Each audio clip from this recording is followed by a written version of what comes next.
so much. I've enjoyed this morning so much already. It's incredibly interesting that we've heard a lot of discussion around the psychological factors and indicators behind motivation and meaning. And you know, in the first place, I'm really glad that we heard that failure is such a positive thing. So if I totally blow it, that's a huge success today. And then second, I thought it was interesting that we started in fear. And I might butcher this a little bit, but the idea of fictional experiences approaching reality or appearing real. I'm actually going to move us to the opposite side of the spectrum and talk about love and really how we believe that that's rooted in truth. So what is your truth? This is a huge question and one that inspired our agency to put out our most valuable asset for free to the world. I am the Managing Director of Lovesocial. We are a creative agency based in New York. And we really wanted to think about how to buck the stereotype that ideas are precious and that it was our responsibility to just commoditize creativity. We wanted to move into this idea of putting something out that we believe represented us and embodied our search for truth and meaning in our own work.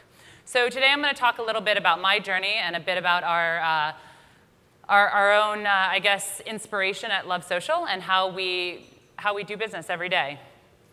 So first, I'll give you a little bit of background about myself. When I was 24, I had the requisite quarter-life crisis, and I decided I wanted to go volunteer and teach English. So I left California and went to Thailand, and I had visions of small Thai children frolicking on a beach around me. It was a very Sound of Music type vibe. The reality was very different. I was in the rice paddies with no books, no paper, no pens. And the truth was that I was a terrible teacher. And I believed that there had to be something bigger. So I went out and searched, started traveling, really in search of my own truth. And what I found in northern Thailand and in Laos were the first for-profit, non-profit hybrids I had ever experienced. And I started hearing about this concept of social enterprise. So I was amazed to learn about this and really excited. And I returned to San Francisco really intent on making my way into this new field. I wanted to find a place where money met meaning. So luckily, I was introduced to the founders of the Social Capital Markets Conference, just as their idea was about to become a reality. So this was 2008. The economy was crashing. People really wanted a different way of doing business, but no one really knew how at the time. And frankly, we were all nervous, I think, as everyone remembers, about what this new marketplace would look like. And then Lehman Brothers crashed. So this was about 2 months before we wanted to put the conference on, and we were really worried. We didn't know if we would even make our goal of having about 350 people for the first event. We made that 300 people and then added about 300 more. So we maxed out our capacity. From Gates to Goldman, everyone wanted to be part of this conversation around a different way of doing business.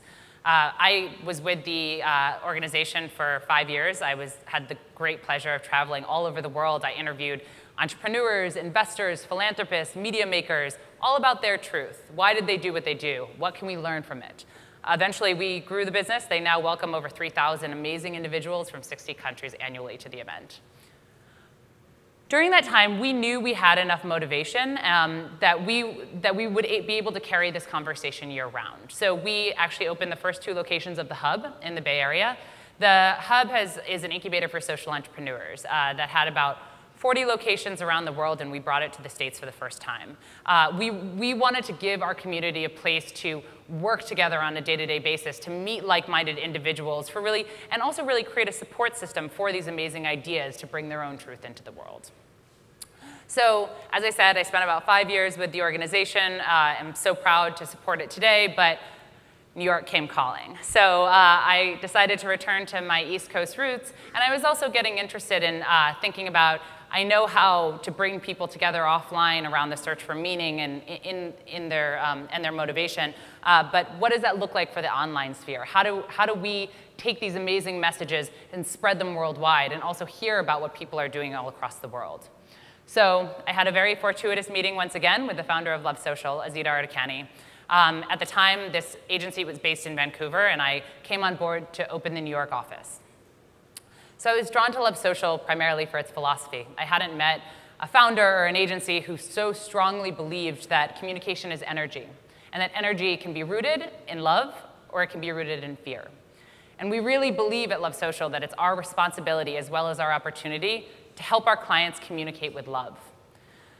So since opening the New York office, I've had the opportunity to lead projects with amazing clients, everyone from Nike Better World to the Nature Conservancy to National Public Radio and Tribeca Film Festival.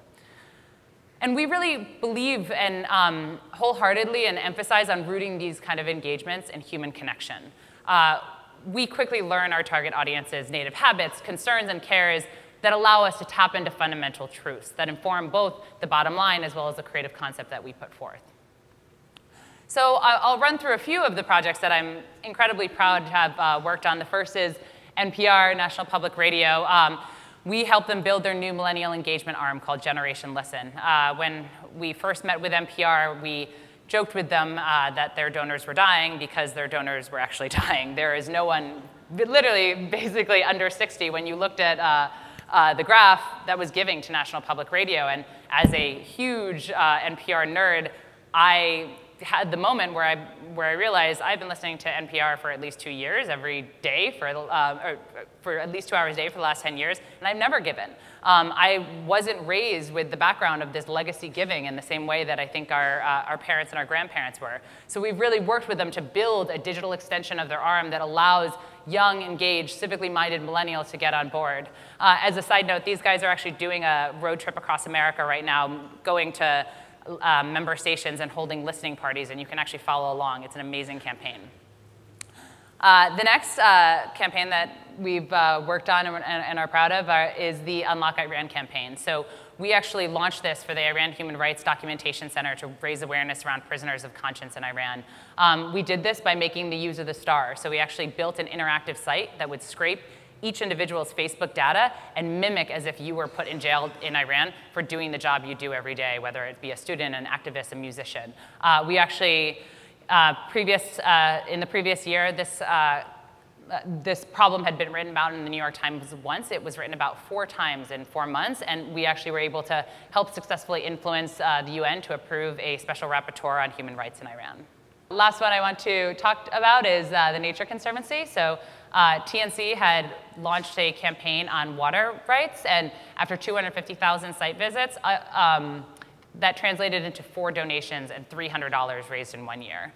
So we actually came on board. We hijacked a popular meme, Liquid Courage, and we showcased an interactive way in which people could understand how TNC touches their lives every day. This actually led to Pepsi coming on board as a 5-year-long sponsor. So what we've learned over the years is businesses are comprised of people.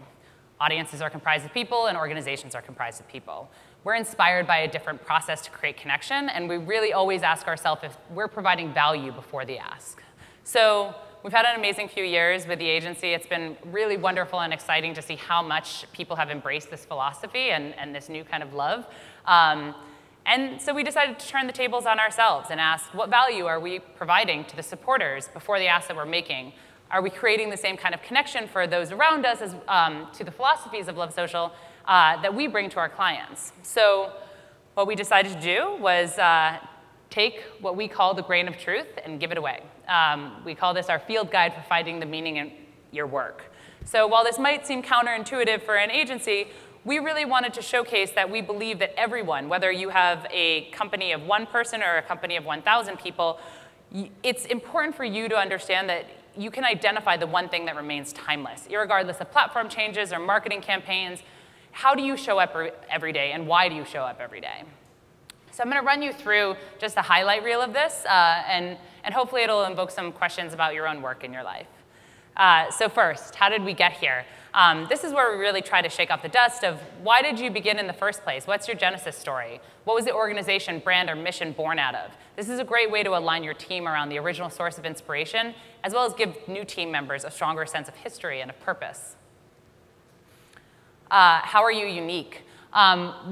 We really help people focus on not only how are you addressing the marketplace problem you're trying to solve for, but how are you unique in that approach? So value is everything. In this instance, we help showcase how defining your key value proposition is defining the line between you and your future. The clearer the line, the clearer the outcome. Who are you speaking to?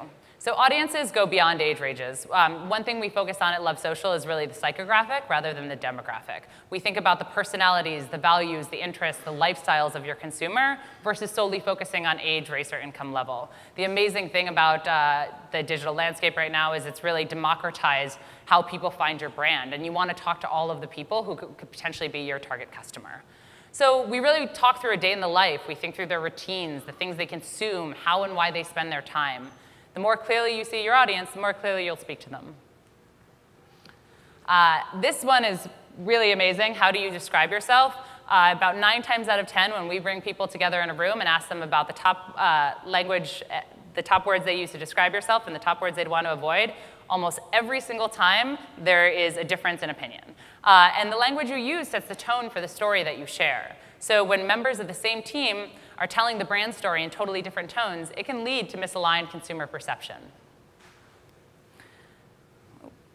And speaking of perception, it's often more powerful than reality. So regardless of how you operate from the inside, how your audience and how the world perceives you is what is going to drive engagement and growth. So we really try to help people ask themselves, is there a gap between how you believe the public currently describes you and how you want the public to describe you? So, though sometimes very irritating, competition is actually tremendously useful.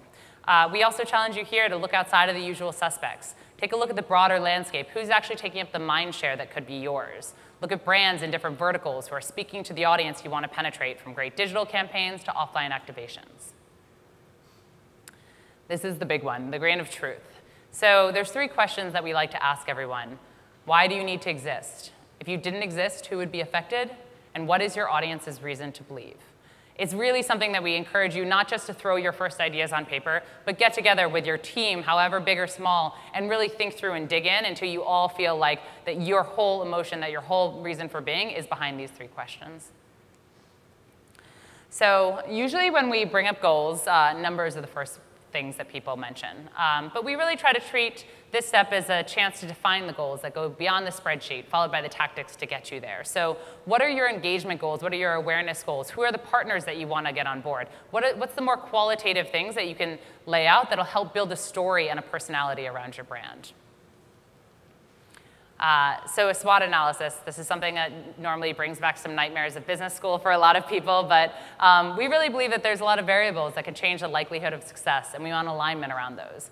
So identifying your strengths, weaknesses, opportunities, and threats brings your team together around the top considerations and priorities that you need to move forward.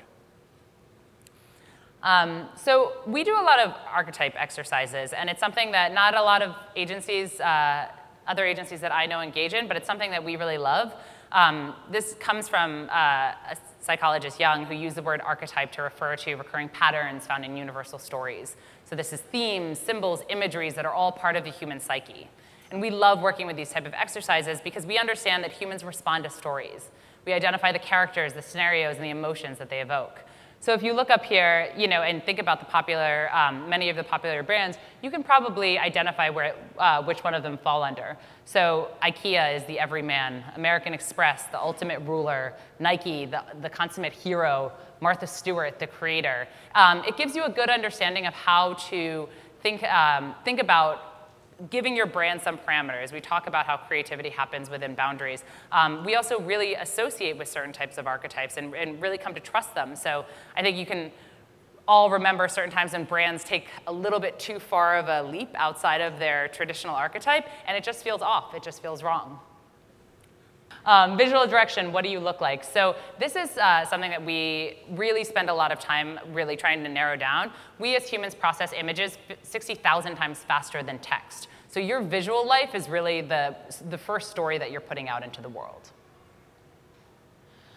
Your brand persona, how you come to life. So the archetype helps give a, let's put it as like a bucket, right? So the archetype helps give you the general parameters in which you're going to live, but who is your persona? What is your voice? What is your tone? Are you old? Are you young? Are you a man? Are you a woman? Are you humorous? Are you clinical? Like, it's really helpful to get very didactic as you move into your personified brand biography.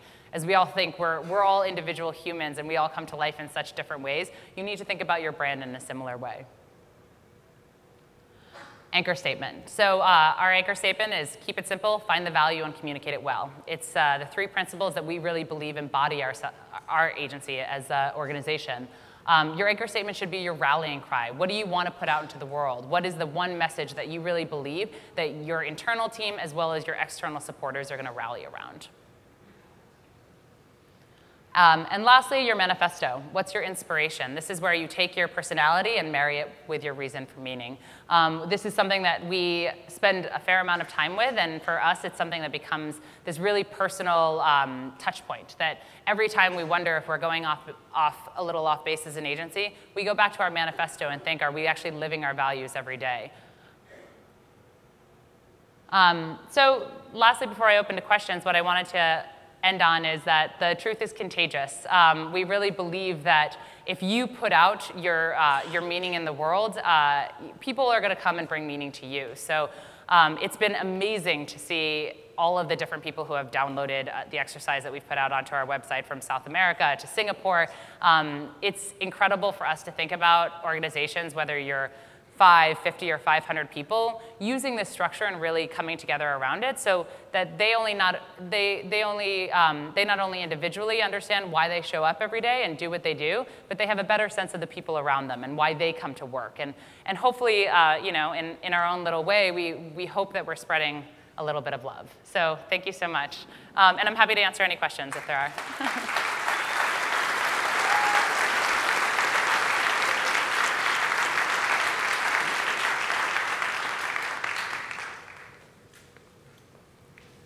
Hey there, Hi. My name is Andrew.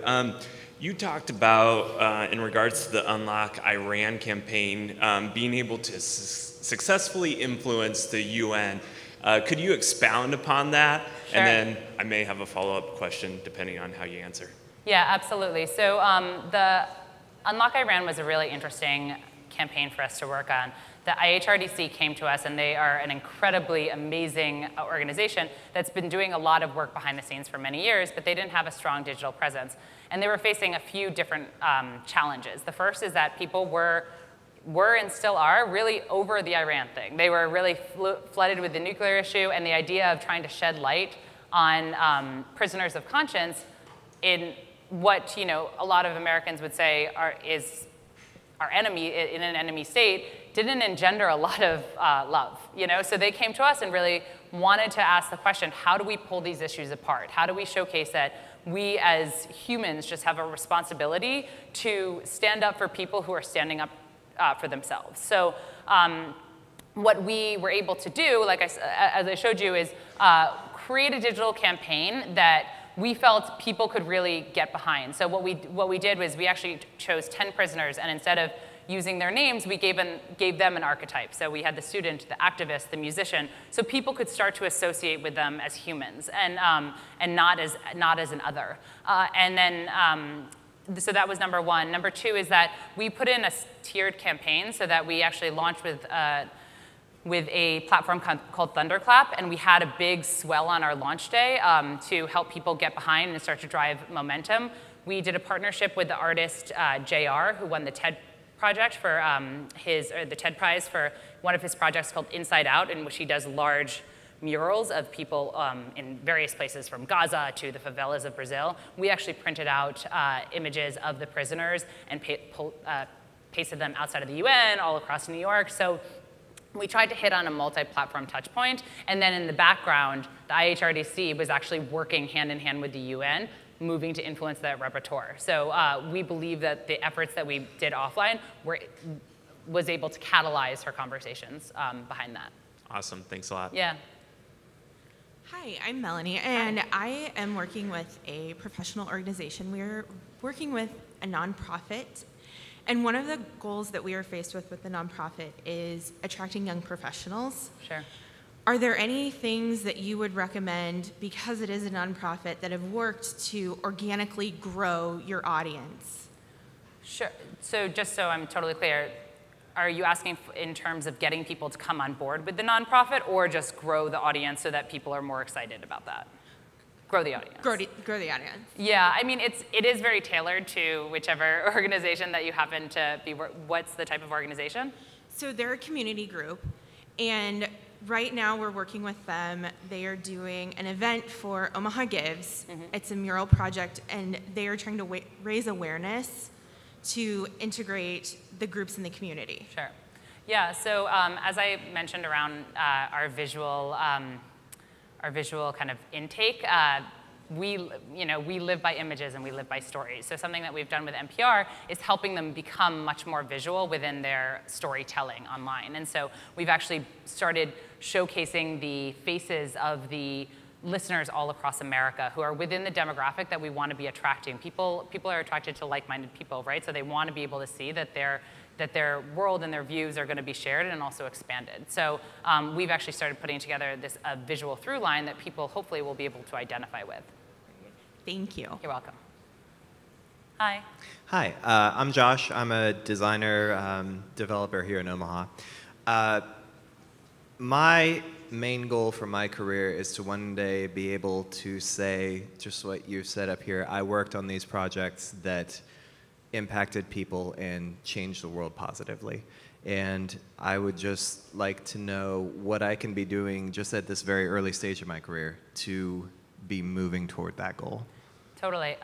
Yeah, we are in a wonderful place that we get so many people who reach out from all over the world, and I'm always humbled and so inspired that people hear about our work from Japan and incredible places, and it's hard, getting your foot in the door, especially in a creative agency, is hard. What I would say is, like, you have to start doing the work, and unfortunately that means we're in a stage where a lot of times you have to do the work for free, or you have to do the work for a lower cost. But in our case, we've hired 2 of our interns that came through our office because they were so amazing and they were also so inspired.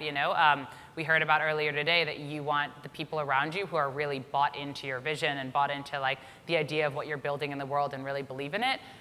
We feel that way at Lovesocial. Like our designers, our product managers, our developers really live and breathe this philosophy because they associate it with it. They believe that it gives meaning in their life. So my I guess recommendation would be to find the organization that you love and then do whatever you can do to get your foot in the door. If that means an internship, if that means if that means going over and above to showcase some sort of portfolio ahead of time so that they really see that you've put the thought into it. We've had love letters sent to our offices. We've had videos that showcase how how this prospective employee saw the love. And it's been really amazing to see that and also really distinguishing. We tend to call those people back.